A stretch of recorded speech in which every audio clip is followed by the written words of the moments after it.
Kamusta mga kaprobinsyana? So ngayon mga kaprobinsyana, magaganda-gandahan muna tayo ngayon habang naghihintay tayo sa oras ng ating pasok.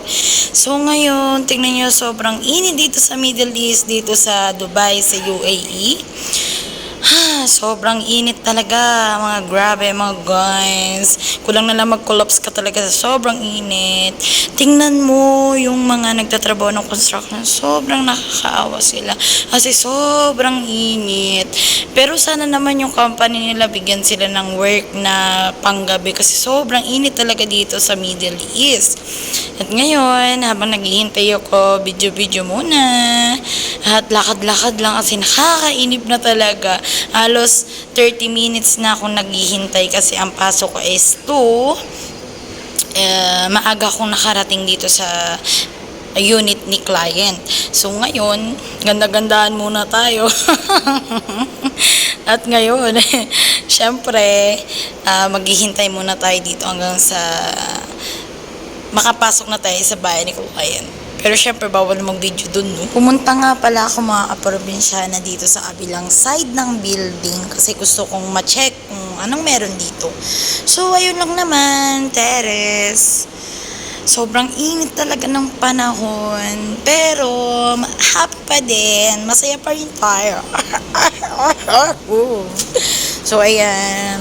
Magsisenti muna tayo habang nakaupo. Ayan. Akala mo naman, no? So, ayan mga kaprobinsyana. Ganyan lang naman yung trabaho natin. Ay, lang tayo. Ayahin lang tayo, pero sa sahod pa rin. Kaya maraming problema dyan. Kailangan lang natin maging masaya always, you know. Sa mga nandito sa UAE, mga vlogger dyan, pakulab naman, mga sisterette. So, ayun, malapit na tayo mag-time. Siyempre, magpapaalam na rin ako mga kaprobinsyana sa inyo. Nag-try lang naman ako na mag-vlog ulit. At sana, supportahan niyo po ako sa aking pagbabalik mga kaprobinsyana. So, ayun, magpapaalam na po ako. Maraming salamat po sa mga patuloy pa rin na nagsusuporta sa akin.